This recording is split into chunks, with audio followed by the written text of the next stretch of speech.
Juancho est en communication téléphonique avec Yeimi pendant que Kata, silencieuse, observe la scène.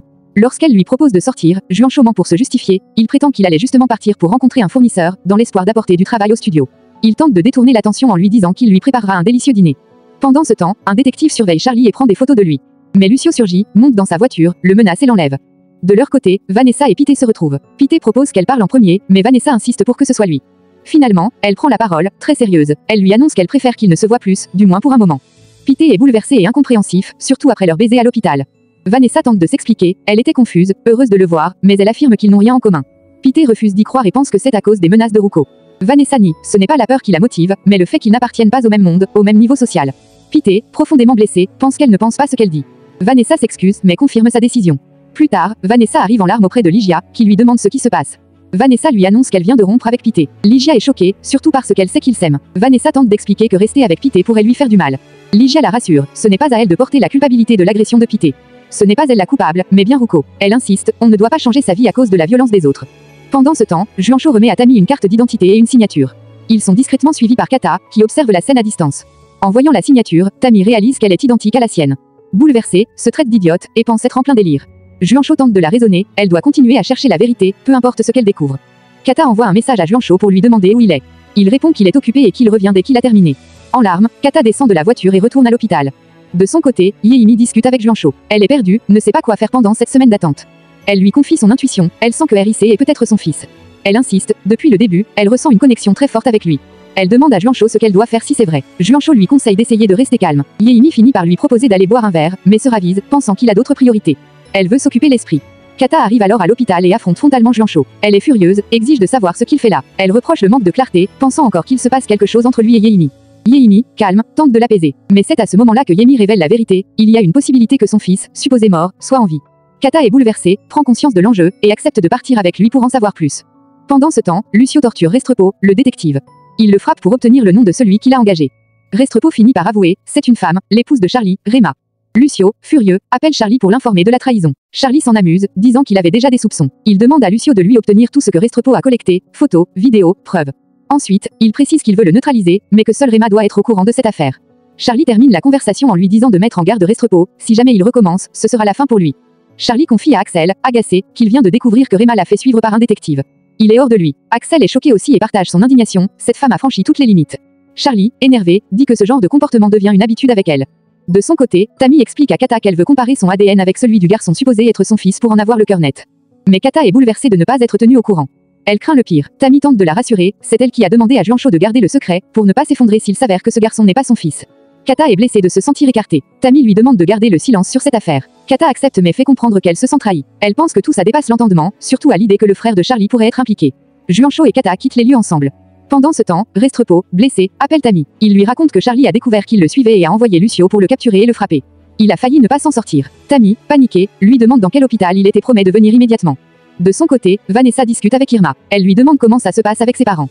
Irma lui raconte que Charlie et Rema se sont disputés récemment à propos d'elle. Désormais, c'est Rema qui va la produire, ce que Charlie n'a pas du tout accepté. Vanessa constate avec ironie que pour une fois, sa mère a réussi à avoir le dessus sur son père. Eric, présent, exprime son exaspération, il déteste que les parents de Vanessa utilisent Irma comme un pion dans leur conflit. Vanessa lui répond avec amertume que c'est normal dans son monde. Elle met Irma en garde, ses parents ne respectent rien ni personne, ils utilisent les autres pour se nuire mutuellement, et c'est toujours la personne au milieu qui en souffre. Irma regrette alors d'avoir signé avec Charlie. Mais Eric tente de la rassurer, elle fait bien son travail et ne doit pas se laisser prendre dans leur drame. Vanessa ajoute que leurs parents étant en train de se séparer, c'est presque un soulagement, car sinon ils auraient pu finir par s'entretuer. Enfin, Juancho reproche à Kata de l'avoir suivi. Il lui dit que c'est justement pour éviter ce genre de situation qu'il gardait le secret. Il est choqué qu'elle ait pu croire que Yeimi était enceinte de lui. Il lui dit qu'elle est en train de montrer une facette d'elle qu'il ne connaissait pas. Kata, sur la défensive, explique que tout est devenu pénible entre eux depuis l'arrivée de Yeimi. À ce moment-là, le frère de Juancho intervient, surpris par la dispute. Kata, irritée, lui rappelle qu'elle est chez elle et qu'elle fait ce qu'elle veut. Juancho essaie de calmer la tension, lui demandant de ne pas lui crier dessus. Kata, blessée, le pousse à partir s'il n'est pas content, puis conclut, peut-être qu'il est temps que les choses changent. Tami rejoint Restrepo à l'hôpital et découvre l'étendue de ses blessures. Elle s'inquiète et lui demande ce que les agresseurs lui ont dit. Restrepo lui révèle qu'ils ne sont pas allés de main morte, Charlie a envoyé quelqu'un pour l'attraper et le passer à tabac. Tami demande qui était présent, et Restrepo confirme que c'était le même type qui accompagnait Charlie lorsqu'il avait pris des photos devant l'entrepôt. Charlie voulait savoir qui l'avait engagé. Sous la pression, Restrepo a fini par dire que c'était Rema, mais il n'a pas mentionné Tami. Il prévient toutefois Tami, qu'importe ce que Charlie lui a fait, elle ferait mieux d'arrêter là avant que les choses ne tournent encore plus mal. Pendant ce temps, le frère et la sœur de Juancho lui annoncent qu'il quitte la maison. Il le remercie pour tout. Juancho est affecté par ce départ, et Kata le remarque. Elle propose d'aller leur parler pour les retenir, mais Juancho refuse. Elle reconnaît avoir tout gâché avec elle mais lui demande une seule chose, ne pas la détester. Juancho le rassure, elle ne pourrait jamais le haïr. Cependant, elle insiste sur le fait qu'il faut que les choses changent entre eux. Juancho veut l'interrompre, mais elle insiste, elle l'aime profondément, elle ne survivrait pas sans lui, et elle est prête à tout donner pour que tout s'arrange entre eux. Plus tard, Charlie arrive chez Tammy. Il lui dit qu'il a besoin de lui parler d'un sujet grave. Une fois monté chez elle, il commence à lui raconter ce qu'il a découvert. Les bilans financiers de l'entreprise ont été truqués, et il a mené ses propres recherches. Il a découvert que Rema est à l'origine de toute cette magouille, en collaboration avec Maura, le comptable. C'est elle qui a gonflé les chiffres. Lorsqu'il l'a confronté, elle l'a menacé de le dénoncer, sachant qu'il est le responsable légal de l'entreprise. Charlie est révolté, Rema réclame désormais 70% des biens communs. Tammy est stupéfaite par la révélation, choquée de découvrir ce visage caché de Rema. Elle dit à Charlie qu'elle n'aurait jamais imaginé ça d'elle, et qu'elle aurait aimé le rencontrer bien avant.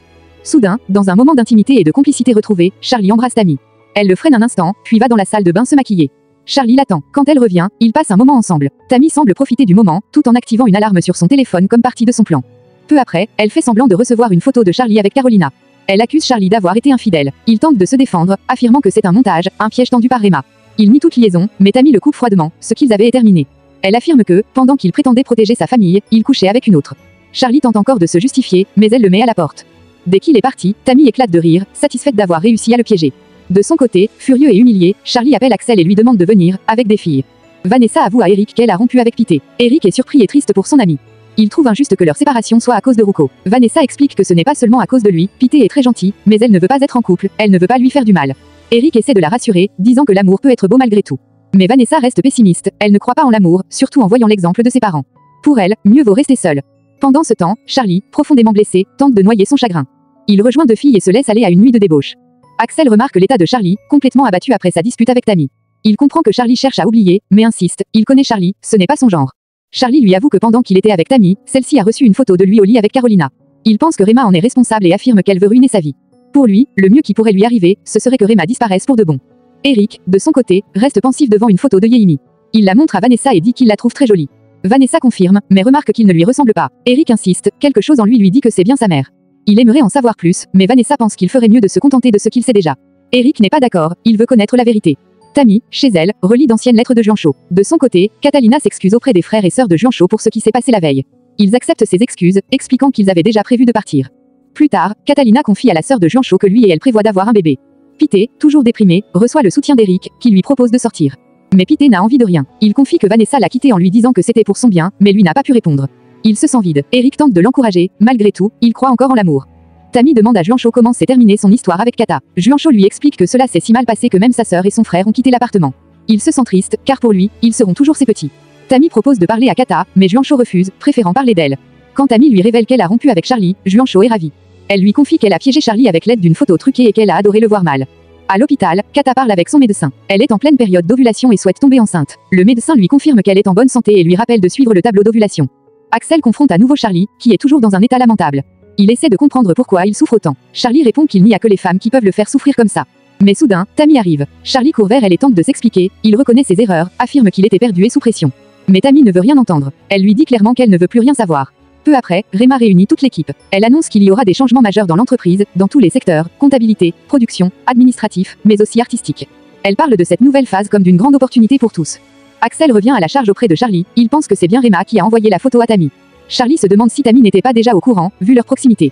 Axel trouve ça suspect. Enfin, Lucio appelle Charlie pour lui dire qu'Edgar va venir les voir. Charlie est surpris, pense qu'il vient peut-être leur donner de l'argent, et se prépare. Il est soulagé d'avoir enfin une bonne nouvelle.